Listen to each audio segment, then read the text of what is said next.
You might not remember everything, but maybe, today with Google, you say, oh, I know what that is. She did talk about it, but I don't remember the name.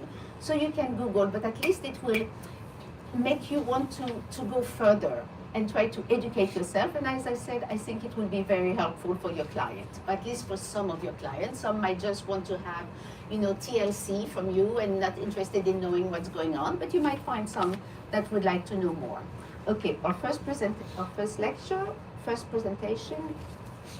Okay, so this is normal and abnormal nail, and I'm going to go over a lot of this. Okay, so this is a picture, fungal infection. It's this is one of your most common nail disease that you probably see on a daily basis.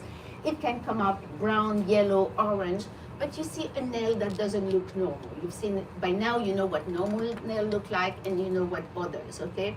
Now, it's usually characteristic like a yellow-orange discoloration of the nail plate with some detachment of the nail and accumulation of dead skin and debris underneath the nail.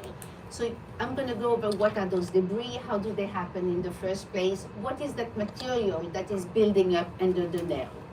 Now, there will be, because we're a small crowd, there will be time for Q&A afterwards. And you control me. I mean, I'm going to give you information, but you can tell me where you want me to have. You can write it down and afterwards, okay? Now, it's well known that only, okay, I'm going to go to the next slide. No, this one, okay.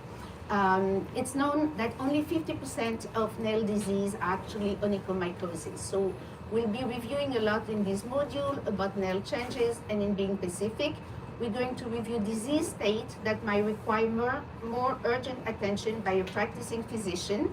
This will uniquely put the nail tech, which is you, who take the module course to be able to identify and refer and recommend early that their clients seek medical attention.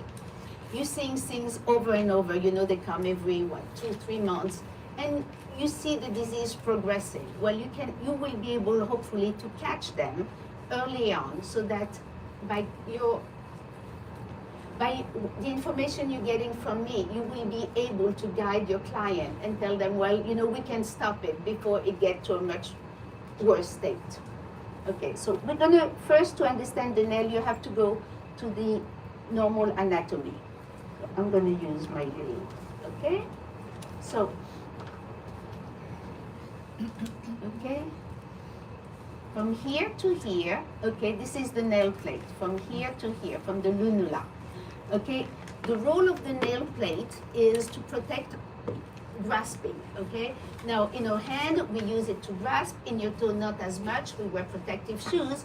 But underneath the nail plate, and you will see, I will go in detail, it's very vascular. So if you didn't have a nail plate to get dressed in the morning, it will be extremely painful. Now, the lunula is this part here. You see only part of it, okay? It is actually the root of the nail, and it goes very far down here. Now, the proximal nail fold, okay, this is called the proximal nail fold. Here you have the cuticle that, unfortunately, and I will explain to you why it is so important that it doesn't get damaged, because it's a source of infection. The nail bed is that pink area that you see underneath. We have over here and over here, they call lateral nail fold. If it's medial if it's closer to the other toe is the lateral. If it's closer to the midline of the body, it's the medial. Now, this is called proximal because it's proximal to the body, to the head, and this part is called distal.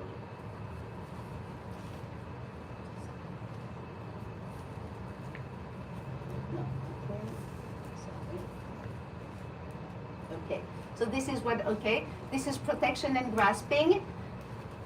I went over this. This is the proximal nail fold. This is the cuticle, which you have to be very careful not to damage. I know it's fashionable to remove it, and it might allow the nail polish to adhere a little better, but you will understand why it's very important not to, okay? This is the nail matrix, which I mentioned, and it goes further. You will see I'm going to have a slide where it's reflected. This is, as I mentioned, this is the nail plate. This is the onychodermal band. This is the last attachment of the nail plate before the nail is not attached anymore. and this is the lateral. Some people call both fold the lateral, but I prefer to refer as the medial and the lateral, and you will see why later on. Okay, so this is, we discuss of what are nails made. So you've seen probably all different variations. Some are healthy, some have disease process, but not everything is a disease that is a systemic disease. Now, this could be seen, just someone bumped their toe and they have bleeding, they have blood underneath the nail bed and it has collected. Now, one of the reasons when this happened, excuse me, I need to get a little water.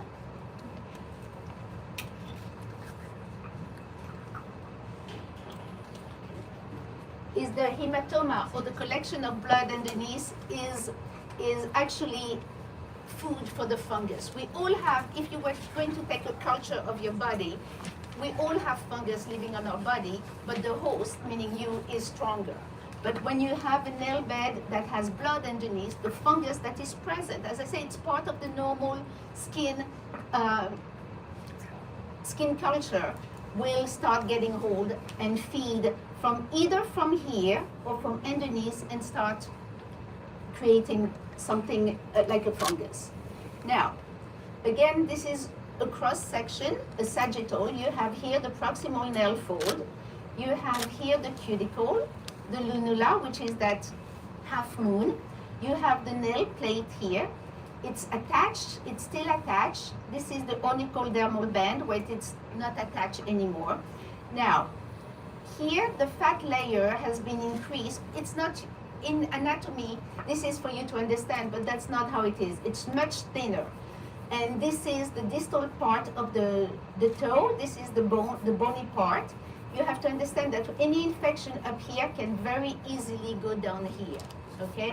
And you guys come at the stage where you see infection here. You might come and see infection at other area, and hopefully you will know how to refer. But when the infection here, you can start be able to prevent.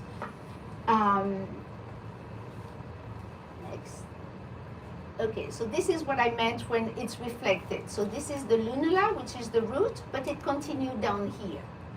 So when you remove the cuticle, you allow bacteria to penetrate into the matrix here, and you will see the role of the matrix in forming healthy nails. But if bacteria come in, or if you distract it, as I said, the fungus, we all have some fungus live here, can penetrate, and if there is any bacteria, it can start being cumulative. This is a little more, it's a closer picture. Now, when during cosmetic procedure, the cuticle are cut or removed or pushed back, we allow entry of bacteria under the nail fold, which can cause an infection that not only can painful, but can actually deform the nail plate permanently. The root of the nail, as I mentioned, is called the nail matrix or lunula. This part here is only part of the matrix. You can see that the white half moon that extends under the proximal fold is visible. The bulk of the nail matrix or lunula or root does extend under let me go back. It extends underneath the nail plate.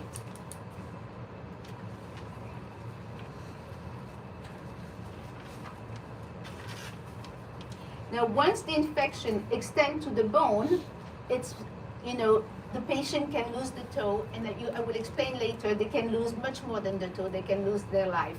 So it sounds like crazy if I tell you, you can stop that, but you are the first one before, not patients often are in denial, your client are in denial, they've had that condition for a very long time, they just want to put nail polish on top so they don't see what's going on, but you could actually save someone's life.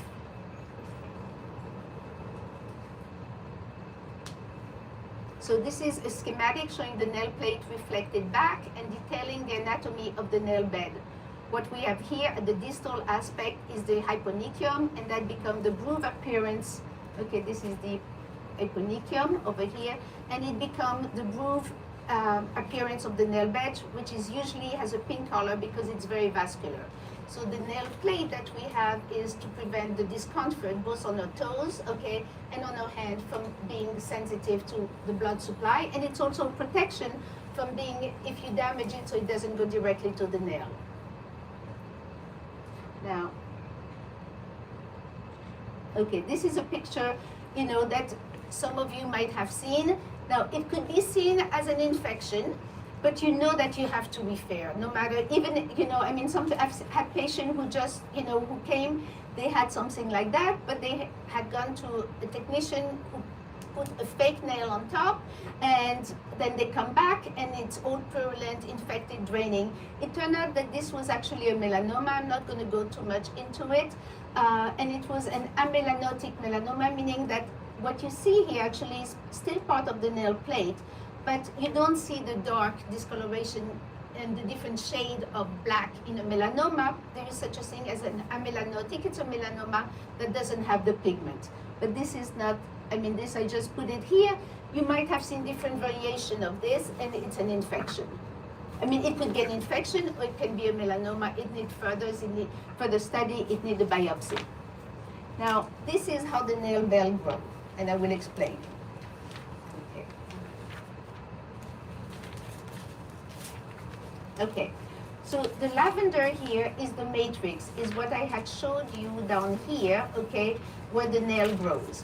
So these are like Lego, you know, they are little cells. All these are little cells that create the different layers that form the nail plate. This red circle represents cells of the matrix that are producing the nail plate. So the cells that are at the back of the proximal end of the matrix, at the back here, they form in an arcuate form. They form the nail plate that are visible to us, and they also form cells that allow the nail plate to attach to the nail bed.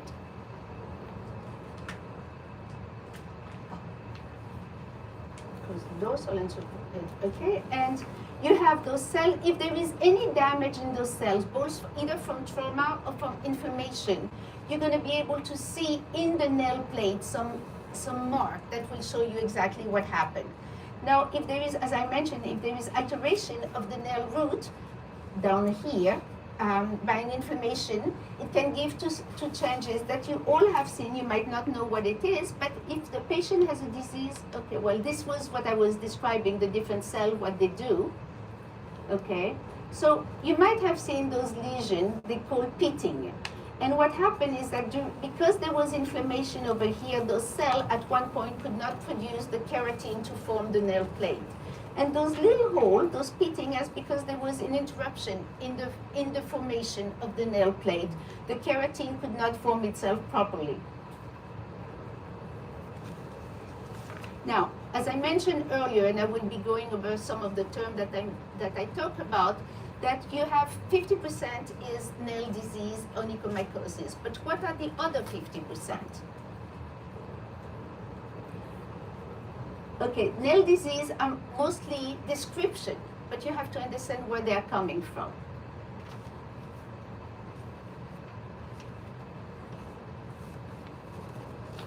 They're nothing more than description of what happened to a normal nail unit that reflect either change in the color of the nail plate, which can be from the nail plate itself, or change in the nail bed.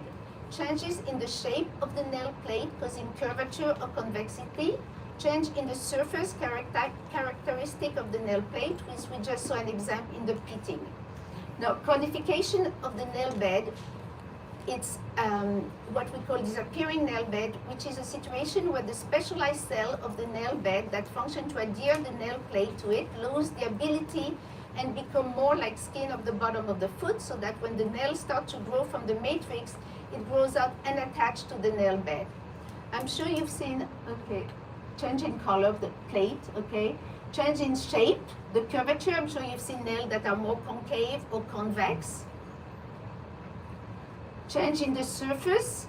One example was the pitting. Conification, what I mentioned, and you will see pictures. Nail fold, hypertrophy, swelling, inflammation. The nail fold, you remember I mentioned the lateral nail fold and the medial, that also can have some changes. And often people come in, they say they have an ingrown toenail, they want you to remove some of it, but by then it's already often very inflamed. And change in thickness, often you will see this is something that can appear when you have a dermatophyte, when you have a fungus infection, but you could have many reasons for subingual keratosis, and I will go through some in detail. So what are the other nail issues? Structural change that not necessarily associated with a specific disease or identification of underlying disease difficult or elusive.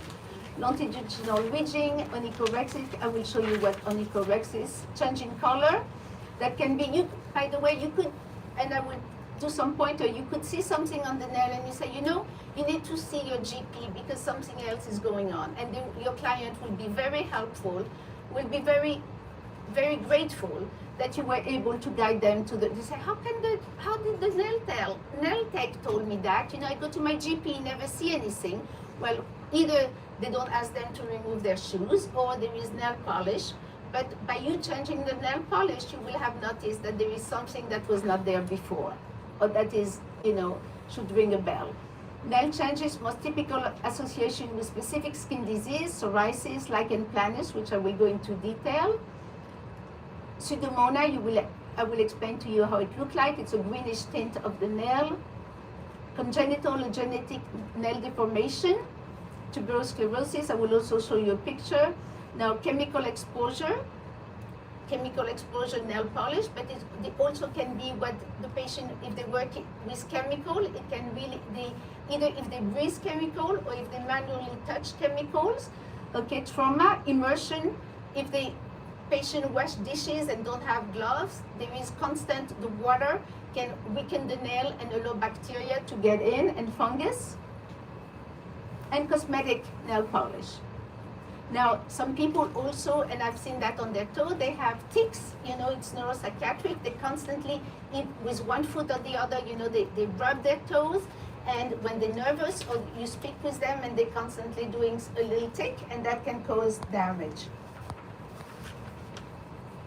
Now, you're very familiar with cosmetic exposure to chemical, and the nail polish is the most common, and there are neuropsychiatric disorder that occur with nail change, such as the habitic deformity, where people just continually rub the surface of the nail until it becomes deformed. And then, of course, they have benign and malignant nail tumor, one of the most common ones that you see, that are benign pigmentation change of the nail plate, referred to as melanonychia, and it can be a normal finding in the Afro-American and Afro-Caribbean. Not every darkening of the nail means that they have a melanoma. It can be a normal variation, and in people of colors, it's quite frequent. Now, what are some of the disease associated? Okay, I went through that. Where is it? Oh. Systemic disease associated with nail change. Okay, very often, a lot of, if you see some clubbing, meaning that, and I will go into detail, it's when the nail, we have an angle at the, okay, when the nail, the angle, the ovibond angle, and I will go in detail, has increased. And very often it's a cardiopulmonary disease.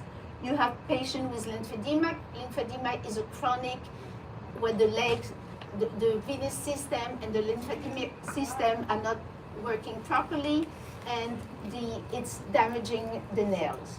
Okay, so lymphedema, which is massive ongoing swelling of the extremity. You have liver disease that can show on the nails. You have lupus, you have albumin or nutrition deficiency, kidney disease, anemia, malnutrition, renal insufficiency, anemia, malnutrition. Now, renal insufficiency, they all are a question of absorption. Rheumatoid arthritis can give a lot of nail change. Scleroderma, antiphospholipid syndrome, I don't know how many you see. Peptic ulcer disease, again, these are absorption. And if some of the things that we eat are not absorbed properly, there will not be the normal protein in order to form the nail. Pregnancy can also affect the nail. Raynaud's, which is a sensation when people have sensitivity to temperature change, and they can have spasm where the nail get blue, their hands get, and it can really, the nail looks very different on a Raynaud's patient. Hypo and hyperthyroid, and I think we're done here, okay.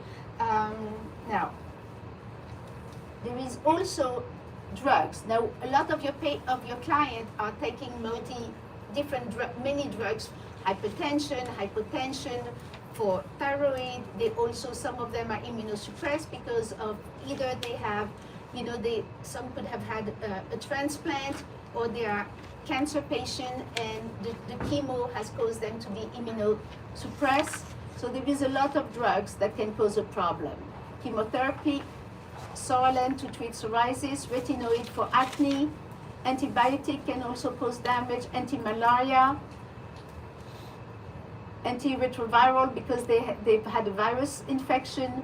Some patient, any class, also patients who are HIV positive and take medication can have change in the nails. Okay, so you can have discoloration, yellow, blue, brown, all different change in colors. It can increase or decrease the growth of the nail. They can be pigmented band, longitudinal, meaning from proximal to distal, or transverse from medial to lateral. There can be a detachment of the nail plate, which is called onycholysis. The nail fall, which I had mentioned, the medial and nail fall can show some changes with granulation tissue. Nail bed purpura, which is basically a lot of your patients, especially the elderly or if they had heart issue, are on anticoagulant, which can cause the nail, which is very vascular, there is bleeding underneath the nail, and it can raise the nail bed and can cause the nail plate, and can cause a lot of change in the nail. Thickening of the nail, clubbing, as I mentioned, and leukonychia, which is okay. So this doesn't mean that it's another nail issue, and doesn't mean that there is a problem, but this is, they call brittle nail. They don't really know what it is, but there is a defect. Now, I have found that, that it's pretty, patient would like to have a solution, but on those it's very hard to treat. So often what happens is that things get caught. When they get dressed, they hear everything, and then the nail rip. So honestly, the best thing is to put some nail glue or to put a filler, and it helps with the manifestation of that damage in the nail.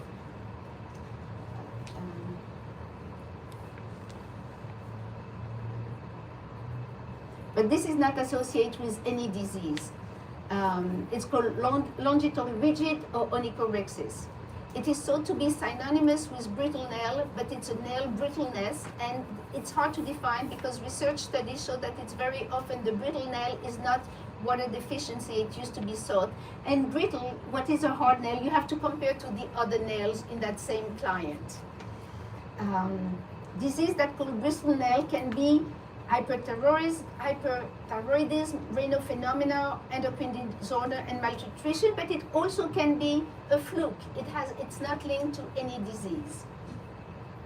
Now, we have, okay, that's what I mentioned, disease that cause, okay, but it can be very often, I've done extensive blood work on some of those patients, and thus everything was negative. Next slide. Okay, sorry, we go here. So this is onychomadasis. You might have seen, again, this is proximal, this is distal, where basically there is separation of the nail plate from the nail bed, resulting in shedding, trauma. It can come from poor nutrition. They could have had, 6 months ago they had, pneumonia or drug reaction. And it could also be from trauma down here, that you remember those little cells that, they were purple, but I call them the kind of Lego.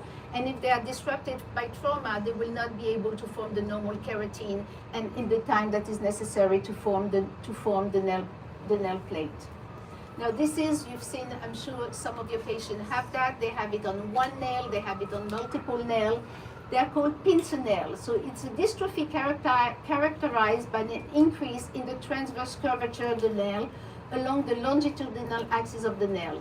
Now, some people think that a sublingual, meaning that there is from the bone that I had shown you is underneath, it's distal phalanx, there is a bone spur, but I have found it to be quite rare.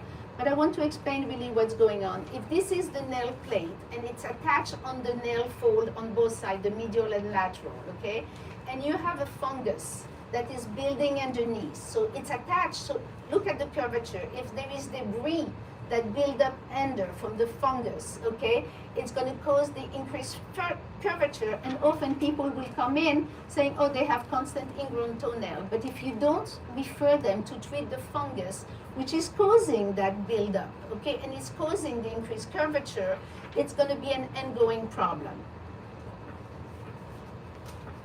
Now, not every nail that appear like that can be, and I mentioned to you, can be due to a fungus. It can be due to psoriasis. It can be due to a reaction to a drug. So 50% is from fungus, but the rest is not. So it has, you can mention to them that it needs to be referred, that they need to have a biopsy to know what's going on, but you could help because you don't like to have people come in. It might be good if they come chronically every time, but it's also nice, and it would elevate your practice if you could say, well, you know, this is a problem that we can eliminate.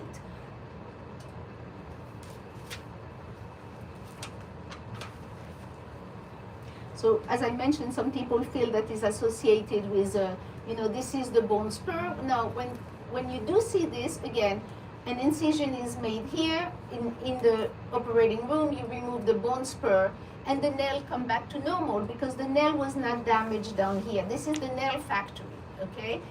Right now, the pincer nail is causing the nail to incubate on the side, and when you press on the nail, the patient has discomfort. And it can be, as I say, it can be a bone spur, but most often it's not. On this slide here, you can see actually the bone starting to come out.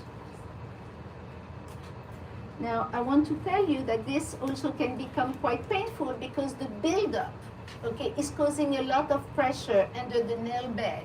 And it can be uncomfortable in shoes, it can be even when, you know, they in their socks, whatever, when they're in the bed, when they turn on their belly, and the pressure, it can make them come to you because of that. So this is onycholysis, and some people say, oh, you know, this patient has a fungus. But if you see the nail here is totally detached, there is no debris underneath, and the reason we have that yellow color is because the light is reflected differently. And it's not, if you would take a clipping, you would see that the nail is not yellow. The nail has its normal appearance, but because it was detached, the way we look at it, it's been reflected different. There are multiple causes of this, and you know, it could be systemic illness, it could be medication, it can be trauma, but what's very important here is not that it's often associated with a yellow discoloration, but it is not fungus in this case. Everywhere else, you see that the nail is properly attached. So here the best way is to resect as much as you can, and I will talk about some of the nail products that GEHWOL has that really can help in keeping, because now the nail bed, that part has been resected and the nail bed is not protected, and you need to prevent it. The fungus, as I mentioned, you need to have it protected, and there is medication, not really medication, but there is certain product that can keep the nail bed in top shape. So now you might have seen some people coming to your spa with nail like that, and often it's 90% neglect. Okay, this patient, it's unusual, but they will find, you know, these people at home, they wear slippers, they don't wear shoes, and their children don't often notice that unless, you know, sometimes they put their parent to bed and they remove the slippers if the head is not there, and suddenly they say, oh my gosh, what's going on here? And they're being brought to your salon. And it's, as I said, this is usually not painful, but it's usually from neglect. Okay.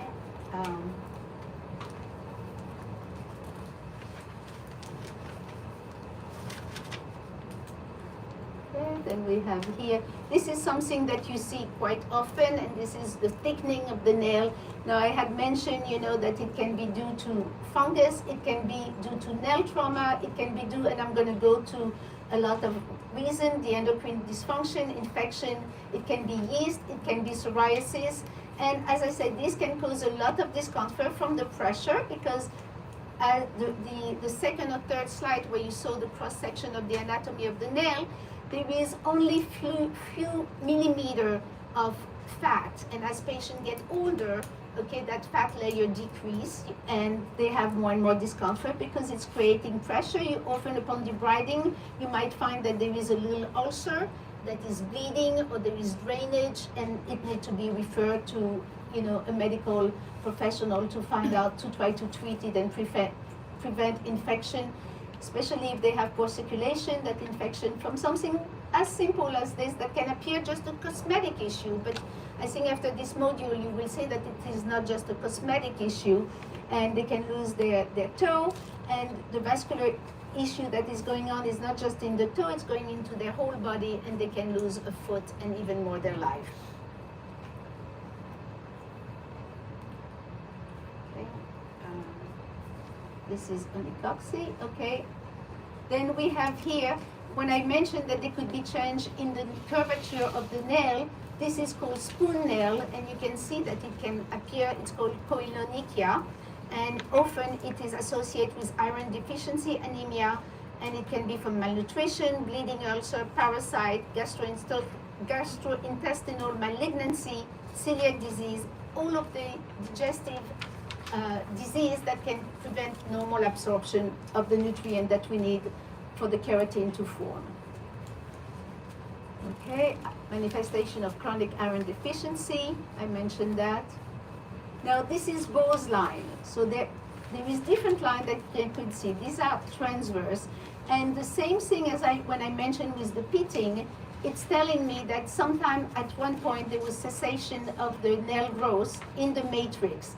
And if you see those lines, you know, as they grow, you will see that the new nail is normal, and you will tell your client, you know, did you have a disease 6 months ago? And they will say, what's going on? How does she know that? Well, because this is usually often patient had, you know, a bad case of influenza, or they had pneumonia, and you can trace it back. Now, leukonychia. So this, you can see those white bands which are parallel to the lunula, and you will see that when you press on the nail, those bands do not disappear. They are called Mears line, and they are true leukonychia because they are in the nail plate. They're not in the nail bed. If it was in the nail bed, when you press, it should disappear. But here it doesn't, and these are the true leukonychia. There is also something, you know, which is apparent leukonychia, where here you can see they are not. You see these are transverse. The other one have a little incurvature on the side, and they were mimicking the shape of the lunula. And this is when you press on it, it's the line. They are not parallel, and this will disappear. And so the issue is with the nail bed. Okay. Then we have white discoloration, or they call half and half. And this is, you know, it's often associated with renal disease. People on dialysis, I don't know if you have client on dialysis, but it's very, very common. Now, here I couldn't find a patient with true, you know, with Terry's nail. So here there is nail polish, but Terry's nail, you would see where this part is white. Now, this is a French manicure, but you know, so basically this part you will see is totally white, and actually, because of the contrast, the end appears more pink. Okay, so this is Terry nail, and so this could appear to you as a fungus infection, but until you have a culture and a biopsy, you cannot tell if it's psoriasis or if it's onychomycosis. And you have dry sublingual, and it's forced the nail to get lifted, and it can also permanently damage the nail because the retrograde pressure applies pressure on those cells, those little blocks that I had mentioned, you know, the little Lego cells that are here. And the retrograde pressure, meaning as this is being lifted, it increases the pressure, and it can cause damage to the germinal cells that are back here.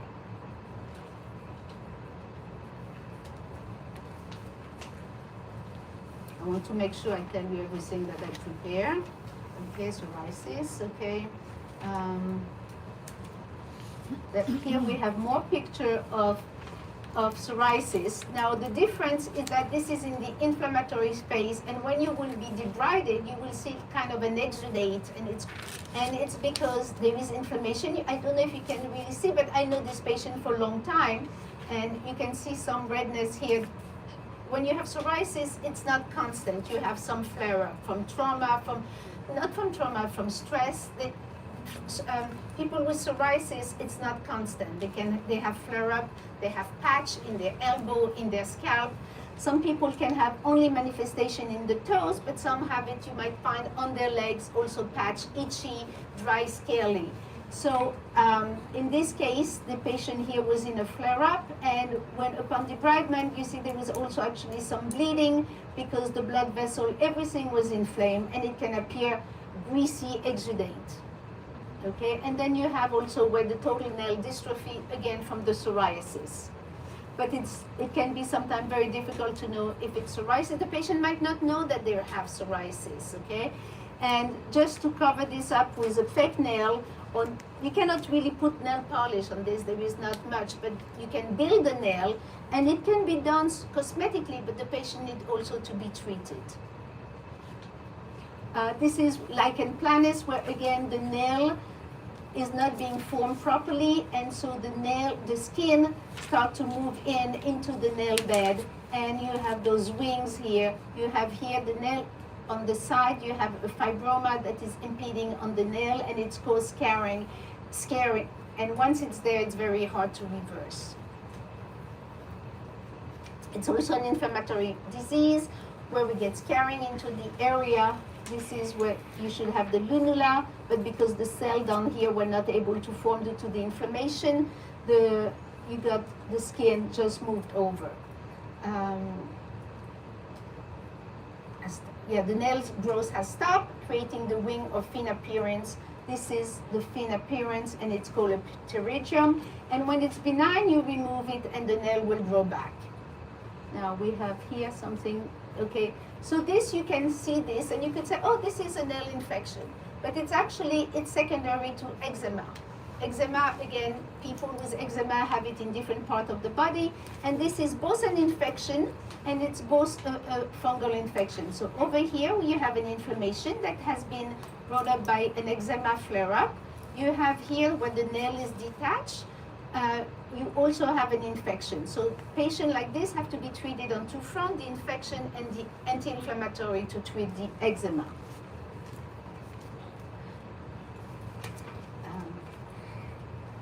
Now, people who have chronic allergy, hay fever, asthma, seasonal allergy are very prone to eczema. And when it involves the nail fold, which we have right here, the nail fold are involved, it causes a redness, okay, that is often associated with inflammation, but it can sometimes be associated just with the flare-up of eczema. In this case, as I mentioned, we have both. We have the flare-up of the eczema, which causing, you can see the peeling, okay, but we also have an infection.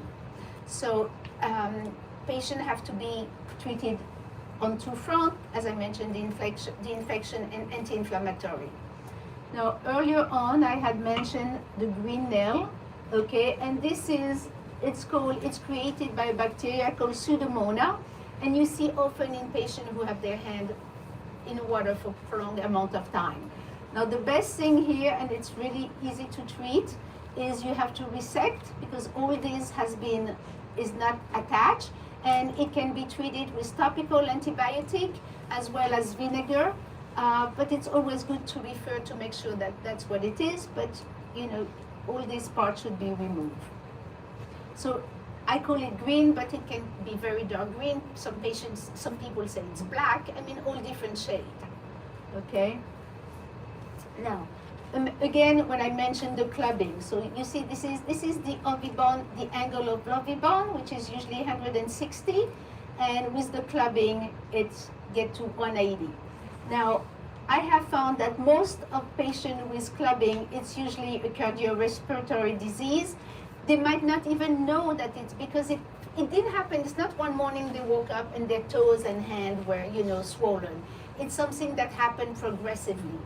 So for you, when you see it, you know that it's not normal, okay? But the patient, we're all in denial to a certain extent, and the family, for them, that's their normal. They don't pay attention that their spouse is not like that, their kids are not like that. But you could say, well, you don't want to alarm the patient, the client, but you could say, you should go see your doctor. This is not normal. Especially if it's a client that maybe you see, I don't know, several, maybe twice a year, and you say, well, it was not there last time. So, I want you to have a dialogue with your client, and this is to make it more comfortable and again elevate what you do for your client.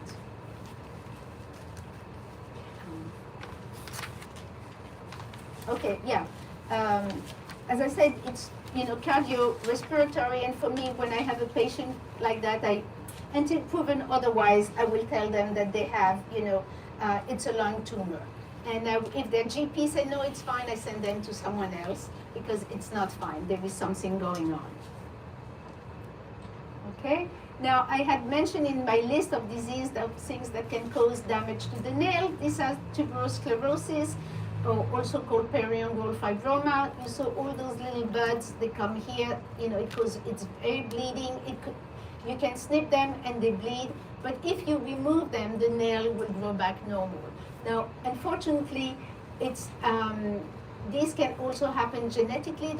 The client has some mental retardation, and you could see those things, but it can be also something that can be easily treated by cauterized. You send it to a doctor, a dermatologist, and it can be treated. Okay, but patients who have this it can be, as I say, something on one side of the spectrum. It can be something relatively benign, or it can be from the patient with mental retardation or people who have seizure. It's usually, you can see it, as I say, on one of the spectrum. It can be it's not as developed as this, but if you see one or two, it's not as severe. But usually there is also, you find this in patients who have some mental retardation, or you can see one localized like this. If we remove it, we send it for pathology to tell us that it's totally benign, and the nail will start growing again, normally. Okay, well, this concludes my first lecture. Thank you very much for listening. I hope I'm going to be repeating some of those things in my second presentation, but I hope that you will remember some things, or at least that it will whet your appetite to look them more.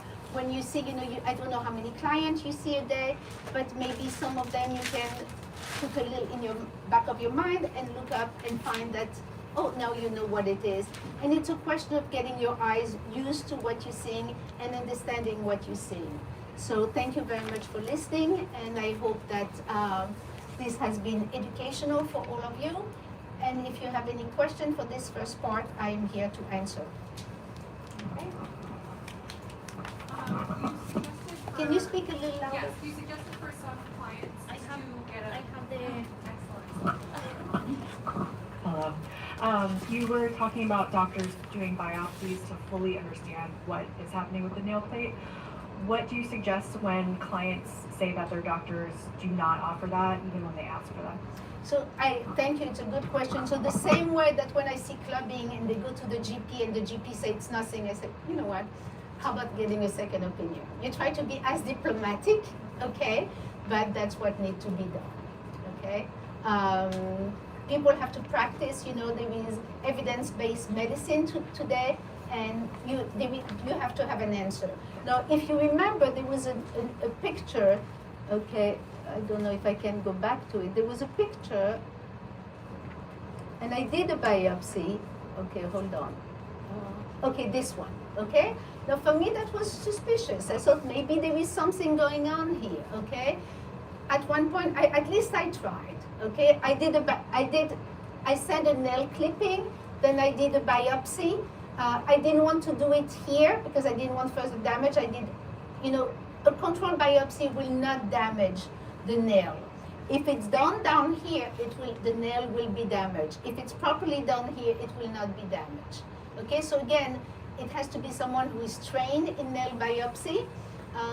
Today, it's out there.